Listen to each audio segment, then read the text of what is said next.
कि तुम्हारा भी मुंह काला होगा और मेरा मुंह काला दुनिया जाने या ना जाने, पर तुम्हारा मुंह काला होगा तो पूरी दुनिया जानेगी। त्रैलोक में हाहाकार मच जाएगा। कैकेयी के पिता ने सुना, माता ने सुना तो दौड़ के आते हैं, महाराज जी बच्ची है, बालिका है, गलती हो गई महाराज, माफ कर दीजिए महाराज, कृपा कर दीजिए। महात्मा जी बहुत गुस्से में कहते हैं मैं नहीं रुकूंगा, मैं जा रहा हूँ, लाओ हमारा दंड कमंडल। अब माता पिता सेवा कर, महाराज जी हाथ जोड़ रहे, क्षमा मांग रहे, महाराज जी मान जाओ। महात्मा जी कहते हमारा दंड कमंडल लाओ, हम जा रहे हैं। कैकेयी ने सुना तो कैकेयी गई और दाहिने हाथ से कमंडल और बाएं हाथ से दंड उठा कर के लाई और बड़ी तोतली भाषा में, लीजिए गुरुजी। गुरुजी ने देखा कि अभी इसको हमने श्राप दिया और ये दंड कमंडल दे रही है। महात्मा जी ने कहा ये तुम क्या कर रहे हो?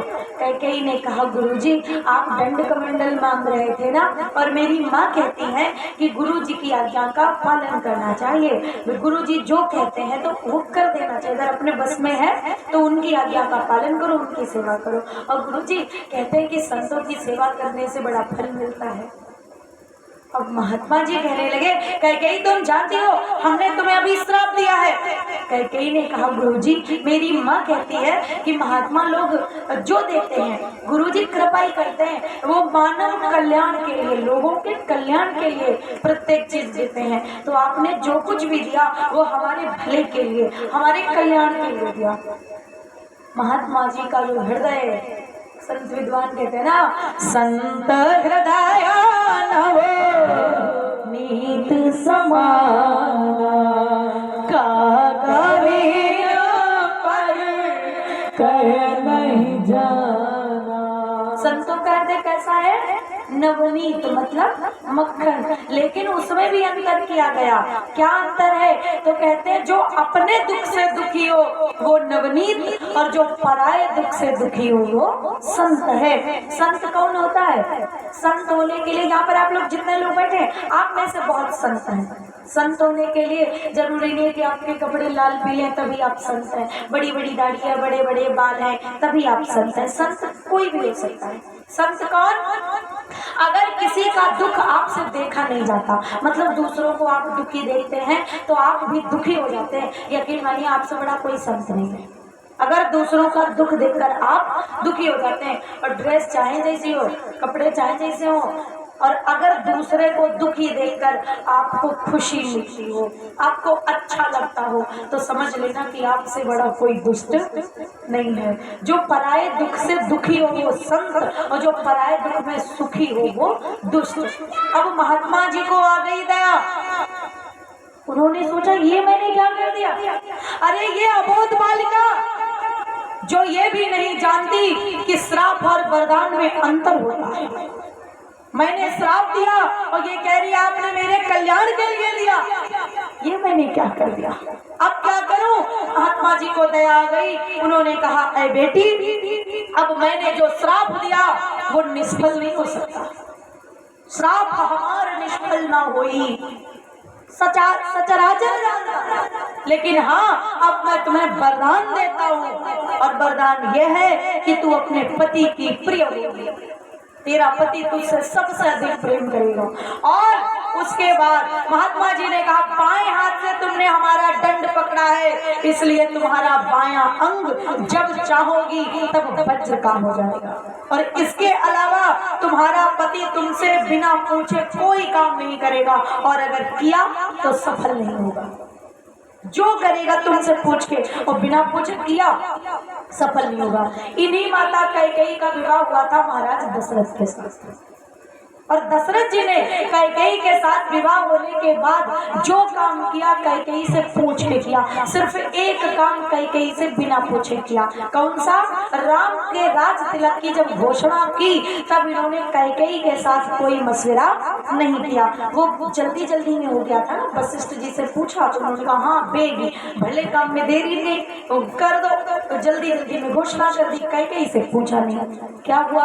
राज तिलक तो हुआ, लेकिन उसमें 14 वर्ष का ब्रेक लग गया। महाराज दशरथ ने मुकुट अपने आप नहीं पहना पाया। दशरथ जी ने खुद कहा था कैकेयी से, रामचरितमानस में वर्णन है, उन्होंने कहा कैकेयी मैं सब कीन तो ही बिन पूछे।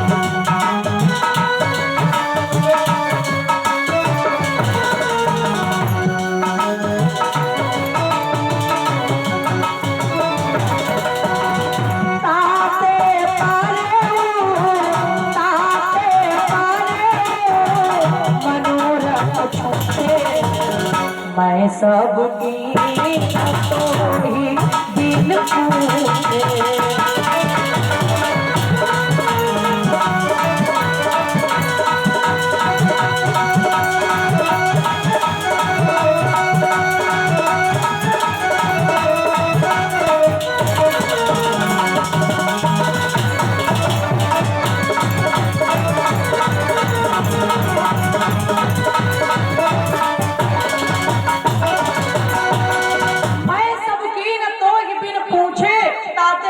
मनोरथ छूछे, हमने तुमसे बिना पूछे किया इसलिए हमारे मनोरथ फीके पड़ गए। दशरथ जी ने खुद कहा था। तो ये श्राप और वरदान कैकेयी को मिला था बाल्यकाल में, जब कैकेयी की उम्र थी 5 वर्ष की, एक संत के द्वारा। उसके बाद वहां से वापसी हुई, घर आए, धीरे धीरे समय व्यतीत हुआ, कैकेयी मैया की कुछ और अवस्था हुई। अब इनका नियम था प्रतिदिन नृत्य का अभ्यास करती थी और अभ्यास करते करते वो नृत्य कला में बहुत निपुण हो गई। धीरे धीरे सुता का आया परिणय काल, लगे सोचने हृदय में कय कय देश भूपाल। धीरे धीरे कैकेयी के परिणय का समय आया। अब राजा ने अपने मन में विचार किया, सोचने लगे राजा मन में पुत्री का किससे ब्याह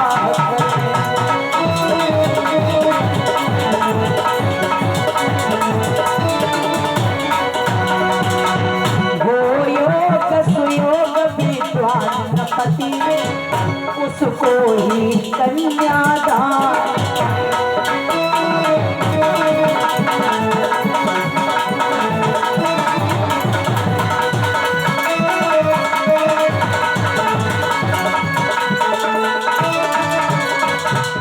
राजा ने सोचा पुत्री का विवाह कहाँ करें, जो योग्य सुयोग विद्वान पति हो, हम उसे कन्यादान करना चाहेंगे।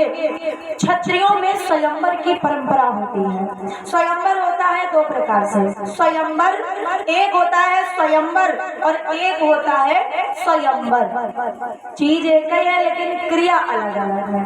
स्वयंवर उसे कहते हैं, जैसे स्वयंवर हुआ था भगवती सीता का, जिसमें मतलब स्वयंवर, जिसमें जो कन्या के माता पिता या जो पेरेंट, जो अभिभावक होते हैं, वो कोई शर्त रखते हैं कि जो व्यक्ति हमारी शर्त पूरी करेगा उसके साथ में विवाह होगा। जैसे स्वयंवर हुआ था द्रौपदी का कि जो मत्स्य भेदन करेगा। सीता जी के स्वयंवर में धनुष बंध की प्रतिज्ञा थी।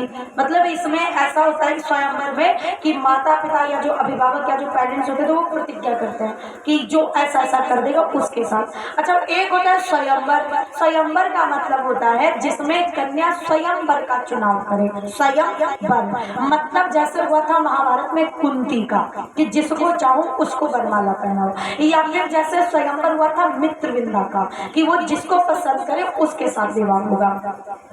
तो कैकेयी का हुआ था स्वयंवर। स्वयंवर का मतलब जिसमें राजा ने प्रतिज्ञा की कि जो व्यक्ति हमारी प्रतिज्ञा पूरी करेगा उसके साथ हम अपनी कन्या का विवाह करेंगे। प्रतिज्ञा क्या थी? राजा ने प्रतिज्ञा की, कौन सी? देखो, हर व्यक्ति कुछ अलग काम करना चाहता है। कोई व्यक्ति हो, हम आप हर व्यक्ति, कोई भी बिजनेस हो, कोई भी काम हो, हर व्यक्ति चाहता है कि मैं सबसे अलग दिखूं। मतलब मेरा नाम एक स्पेशल वाली जगह पर, स्पेशल वाली लिस्ट में हो। हर व्यक्ति एक यूनिक काम करना चाहता है, जो व्यक्ति जो करता है।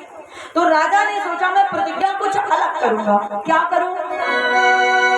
थी नृत्य कला में बड़ी निपुण कैकेयी राजकुमारी जी, बस यही सोच कर राजा ने मन में ये प्रतिज्ञा धारण।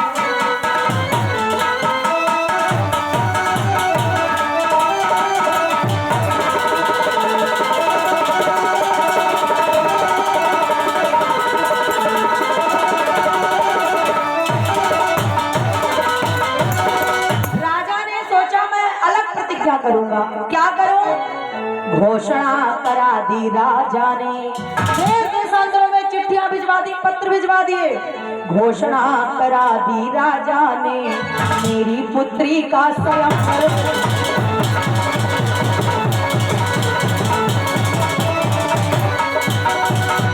जो करे प्रतिज्ञा पूर्ण मेरी, वही मम कन्या का वर है।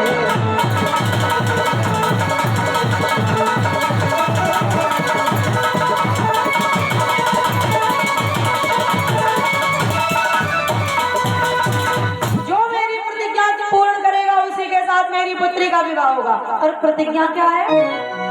नाचती हुई कनकई के पायल के घुंघरू जो तोड़े, पायल के घुंघरू जो तोड़े, वही इस देश तथा कन्या कैकेयी से नाता।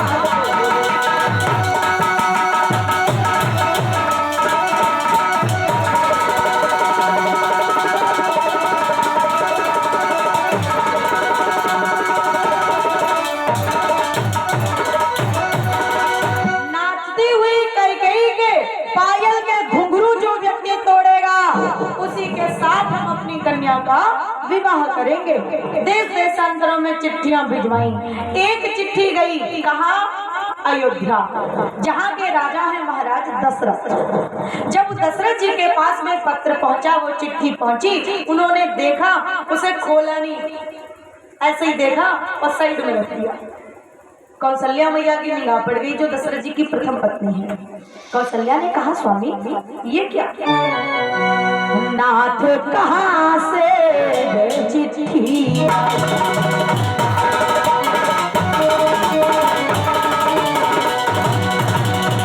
नाथ कहाँ से चिट्ठी आई, कई राजा बजा तो बधा।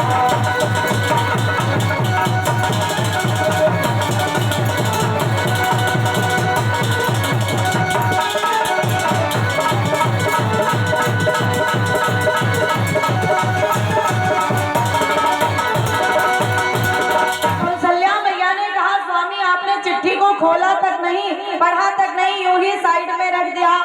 पूछा देवी कौशल्या ने, ये पत्र कहाँ से आया है? किस राज्य में स्वामी उत्सव है?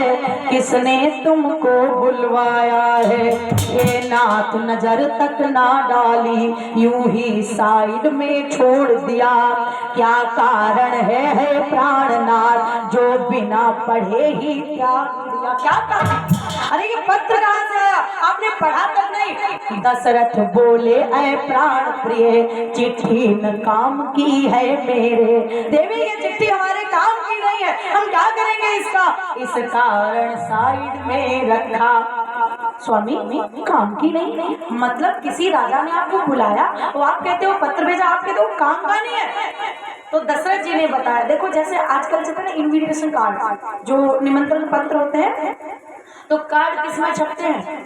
कार्ड हर चीज पे छपाए जाते हैं, चाहे भागवत हो, चाहे मुंडन हो, चाहे तिलक हो, चाहे यज्ञ हो, चाहे विवाह हो, यहाँ तक कि शोक संदेश में भी कार्ड छपाए जाते हैं।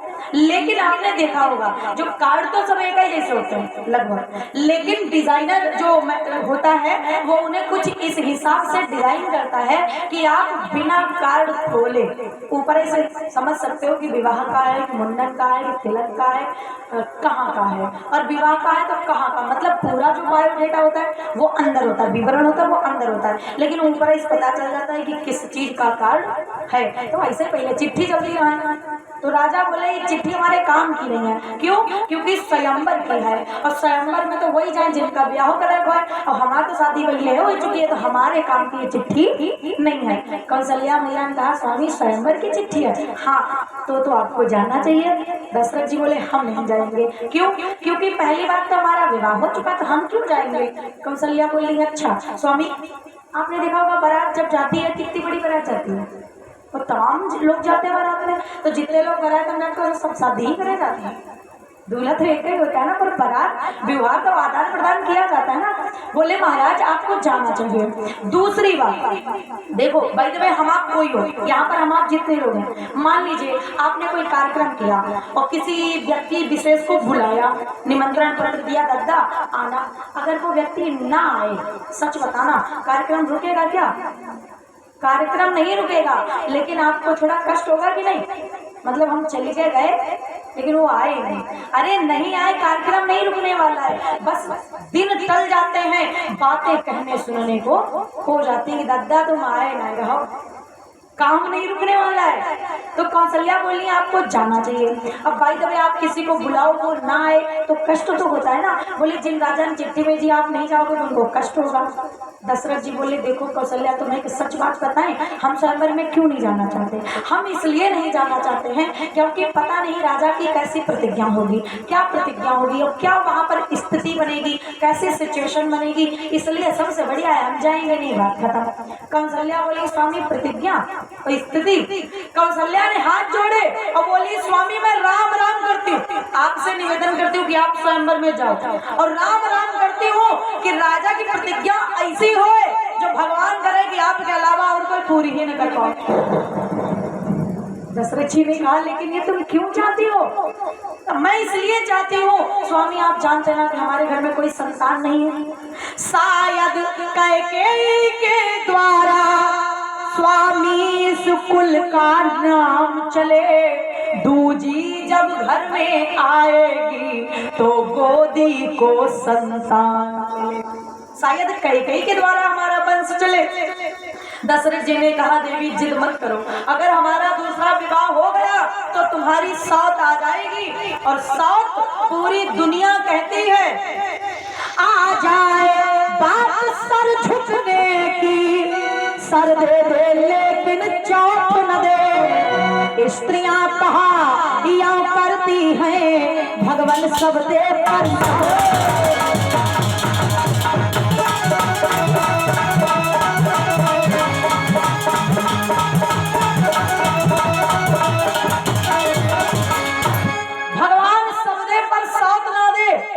कहते हैं मौत गलत है, मौत खराब है, क्योंकि वो हमारे किसी प्रिय व्यक्ति को हमसे दूर लेकर जाती है, लेकिन अगर मौत आ जाए तो मौत अच्छी है। क्यों? क्योंकि मौत कम से कम जिंदगी में एक बार तो आती है।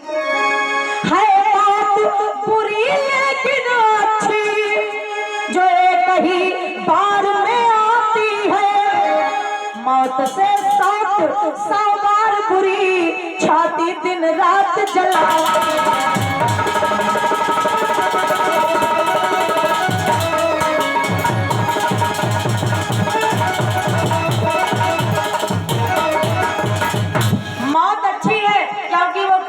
जिंदगी में एक बार आती है, ये दशरथ जी समझा रहे कौशल्या को। और असलियत की तो बात छोड़ो, विद्वान कहते हैं सौत बुरी है चून की अवसाज है।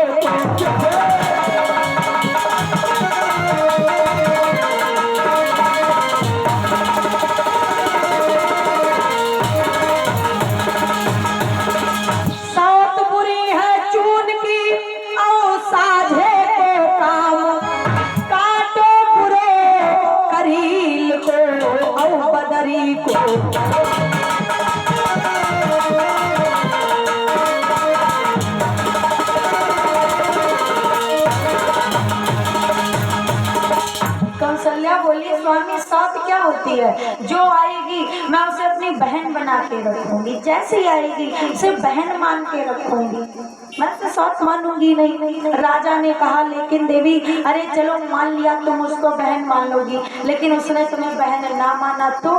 कौशल्या बोली उल्टा सीधा बोलेगी तो सुन लूंगी। जवाब ही नहीं दूंगी। अच्छा बोलेगी तो बोल दूंगी, गलत बोलेगी तो जवाब नहीं दूंगी, बात खत्म। दशरथ बोले हम फिर भी नहीं जाएंगे। क्यों? क्योंकि तुम तो आपस में मान लो बहन बहन बन जाओगी, पर मेरा क्या होगा? जिस मनुष्य की 2 पत्नियां होती हैं उसका हाल क्या होता है? व्यास जी लिखते हैं कि अंते नागिनी दर से बहिर्मार जारी तथा मध्य मूसको याता द्वै पत्नी युतो नरा। अंते नागनी दर से बहिर्मार जारी तथा, जैसे एक मूसक मतलब चूहा, मान लीजिए एक चूहा पर एक बिल्ली दौड़ी। अच्छा बताना जरा, चूहा जब बिल्ली दौड़ी, चूहा भागेगा कहाँ जाएगा? अपने बिल में जो उसका घर बना है। लेकिन जैसे ही वो बिल में घुसा, अंदर पहले से ही बैठी एक नागिन फुसकार लगा रही है। अब अंते नागनी दर से, अंदर नागिन है और बहिर्रम मार जारी तथा बाहर बिल्ली है, मध्य मूसको याता, बीच में चूहा है। क्या हाल होगा उसका? मध्य मूसको याता द्वै पत्नी युतो नरः। जो हाल उस चूहे का होता है ना, वही हाल 2 पत्नियों वाले मनुष्य का होता है। एक साइड से बिल्ली, एक साइड से नागिन। ना उसको बिल्ली खाती है ना उसको नागिन खाती है, लेकिन उसकी दशा क्या रहती होगी, उसकी गति क्या रहती होगी? दशरथ जी बोले हम नहीं जाएंगे। कौशल्या मैया ने जिद करी समय अनुसार। देखो पत्नी अगर जिद कर दे, पति को माननी तो पड़ती है। पत्नी अगर जिद पर अड़ जाए, हारना तो पड़ता है पति को। महाराज दशरथ वहां गए स्वयंवर में। समय अनुसार जब स्वयंवर में पहुंचे तो देश देशांतरों के राजागण महाराजागण सब आए थे। सबके लिए उचित आसन की व्यवस्था की गई थी। बड़े ऊंचे ऊंचे मंच बने थे, ऊंचे ऊंचे सब मंचों पर वहां संत महात्मा शोभित थे। उनसे नीचे सब राजागण और राजकुमार सुशोभित थे। ऊंचे ऊंचे मंच जहाँ संत महात्मा ब्राह्मण, फिर महाराजा लोग, राजा लोग, राजकुमार, मतलब जो जैसा था सबके लिए उचित सम्मान की व्यवस्था की गई थी। जब सब लोग उपस्थित हो गए तब महाराज कैक ने बंदी जनों को बुलाया। किस लिए? ताकि वो सब लोगों को प्रतिज्ञा के पूर्ण रूप से अवगत करा सके। बंदी जन आए तभी नपुज्ञानुसार माध्य भाग में खड़े हो, कहा पुकार पुकार। क्या कहा? वीर गणो योधा गणो सुनो लगा कर ध्यान, कहते हैं हम सभा में नमस्कार।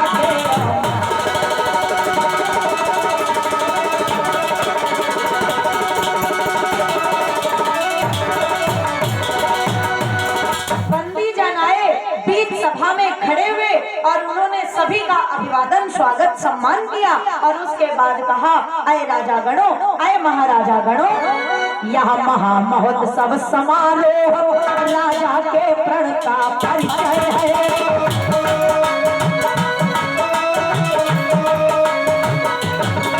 अवसर है आज परीक्षा का परिणाम प्रयनी परिचय।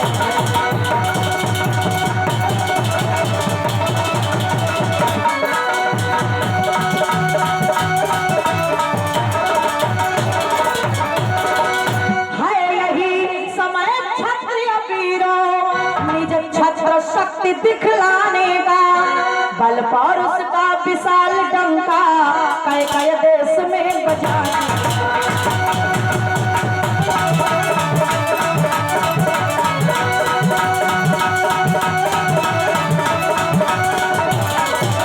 अरे क्षत्रिय वीरों, ये उचित समय है अपनी शक्ति दिखलाने का, बल पौरुष का डंका कई कई देश में बजाने का।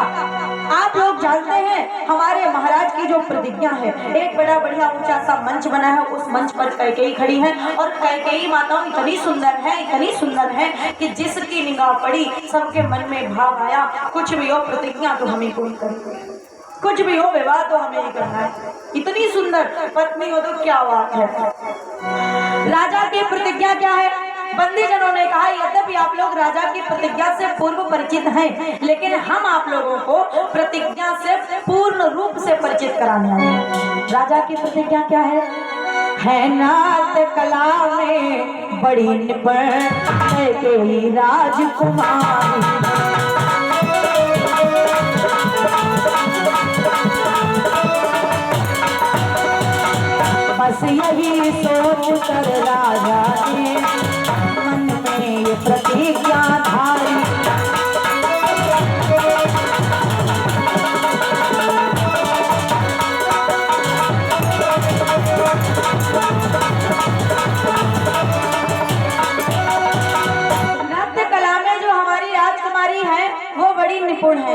इसलिए राजा ने प्रतिज्ञा कर दी, नाचती हुई कैकेयी के पायल के घुंघरू जो तोड़े, वही इस देश तथा कन्या कैकेयी से नाता।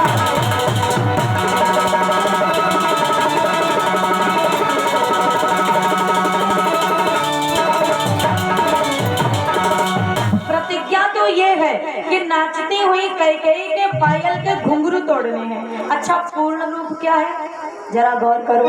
पूर्ण रूप ये है कि जो राजा या राजकुमार बाण चलाएगा, यदि बाणों से घुंघरू टूटे तो वरमाला का हक होगा, तो वरमाला धारण होगा। यदि पैरों में लग गया बाण तो फांसी का फंदा।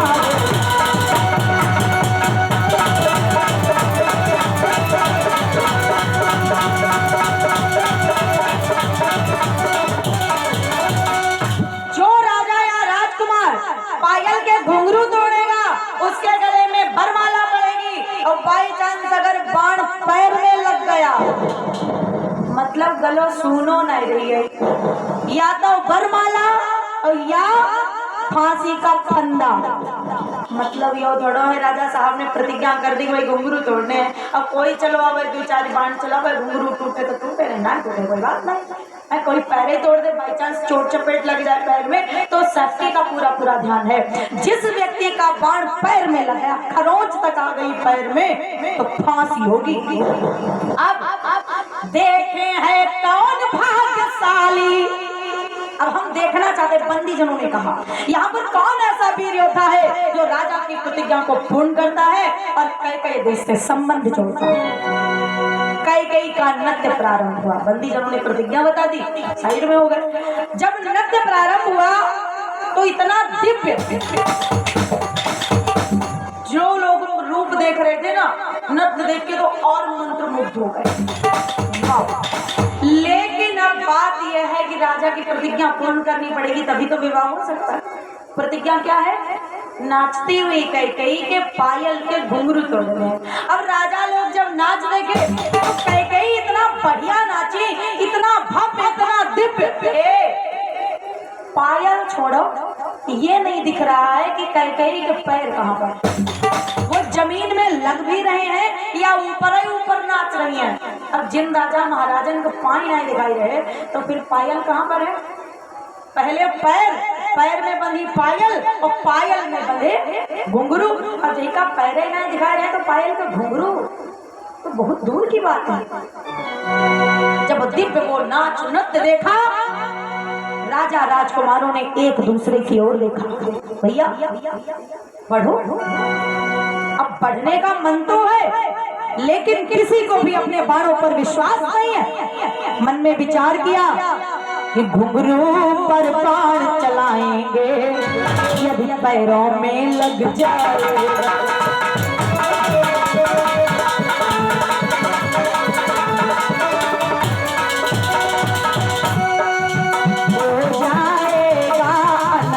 भारी, जीवन में ग्रहण लग जाएगा।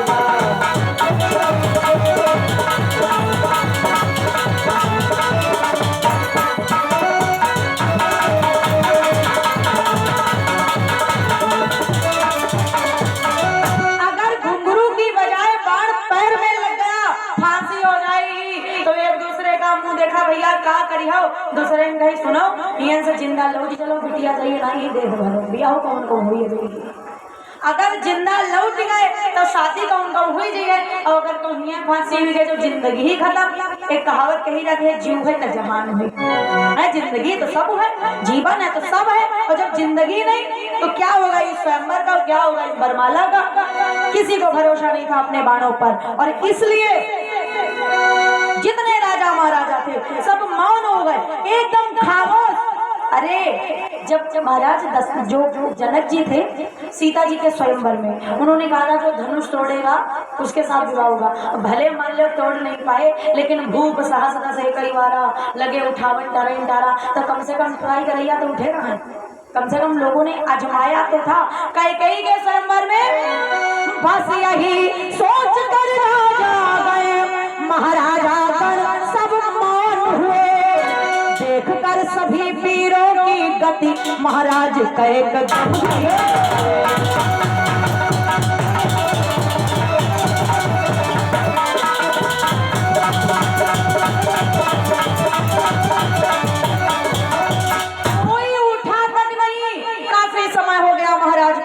देखा तो वीर भूमि में छा गई करुणा की ओर, बाजों में बजने लगा खेद भरा अफसोस। वीर रस के जुझारू बाजे करुण रस में परिवर्तित हो गए। महाराज कैक ने देखा कोई उठा तक नहीं, धरती पर अपने दोनों हाथ पटके, अरे पृथ्वी माता ये क्या है? अगर मुझे पहले से पता होता कि इस पृथ्वी पर कोई योद्धा नहीं है तो मैं ऐसी प्रतिज्ञा नहीं करता। अरे पृथ्वी मां क्या बाझिन हो, बलवीर न पैदा करती हो, मेरा प्रण पूर्ण करा करके बेटी की मांग ना भरती हो।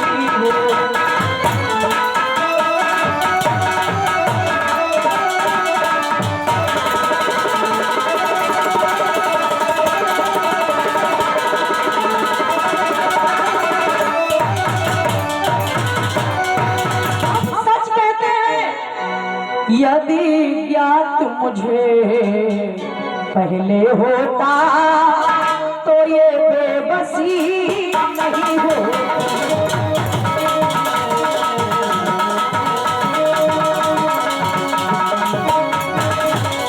हम करते नहीं प्रतिज्ञा यदि तो ऐसी हंसी नहीं हो।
सभा में नाम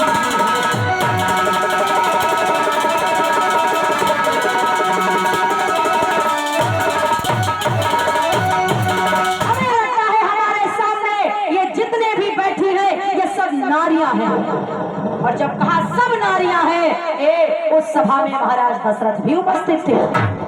दशरथ जी के हृदय पर पड़ा विशेष प्रभाव, उस रघुवंशी में जगा अपना जाति प्रभाव। महाराज दशरथ से नहीं रहा गया, एकदम से छाना भर में भाव है कुटिल हुई, लोचन दोनों अंगार हुए, लोचन दोनों अंगार हुए। राजा के वज्र समान वचन छाती के भीतर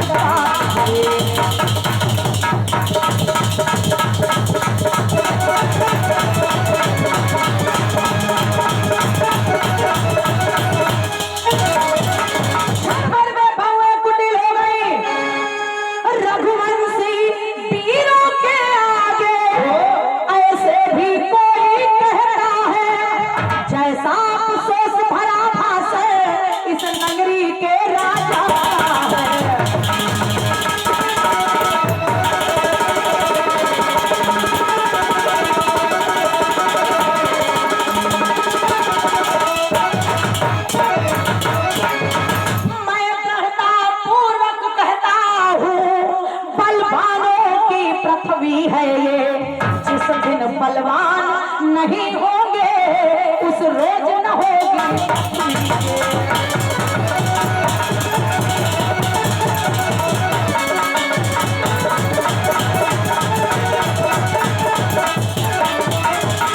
छा गया सभा में सन्नाटा, एकदम से सन्नाटा छा गया। छक्के छूटे बलवानों के, राजाओं का दल कांप उठा। आकाश पृथ्वी मानो उस समय। महाराज दशरथ ने कहा, क्या कहा है तुमने? ये पृथ्वी वीरों से खाली है सिर्फ इसलिए कि तुम्हारी प्रतिज्ञा पूर्ण नहीं हुई, इसलिए? क्या लगता है तुम्हें तुम्हारी प्रतिज्ञा पूरी क्यों नहीं हुई? प्रतिज्ञा पूर्ण इसलिए नहीं हुई कि कोई पृथ्वी पर वीर नहीं है। प्रतिज्ञा पूरी इसलिए नहीं हुई क्योंकि अरे जब प्रतिज्ञा करनी नहीं आती तो करते क्यों हो? तुम्हें पता है प्रतिज्ञा कैसे करते? क्या कहा तुमने? प्रतिज्ञा तो कर दी, जो पायल के घुंघरू तोड़ेगा उसके साथ में विवाह हो जाएगा। लेकिन क्या तुमने ये बताया एक ही बाण से सब तोड़े या एक एक करके तोड़े? पायल पैरों में बंधी रहे या पायल भी संग में?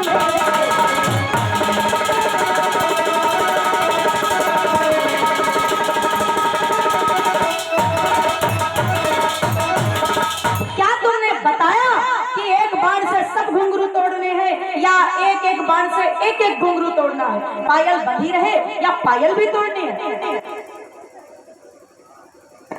बोलिए भक्तवत्सल भगवान की जय। हम कहते हैं प्रतिज्ञा पूर्ण इसलिए नहीं हुई क्योंकि तुम्हें प्रतिज्ञा का पूर्ण रूप ही नहीं बताया, पूर्ण रूप ही तुम्हारा नहीं पता था। खैर कथा हरि अनंत हरि कथा अनंता, और 5:30 का समय था, 5:45 हो गया, 15 मिनट हम ऐसे रह चुके हैं। अब आधु बार राम राम बोल ले, उसके बाद अब यहाँ से आगे की कथा रात्रि में सुनेंगे और उसके बाद अच्छा उसके बाद में मन समर्पित है सादर गुरु जी के कर कमलों में। कैसे जीऊं मैं राधा रानी तुम्हारे बिना,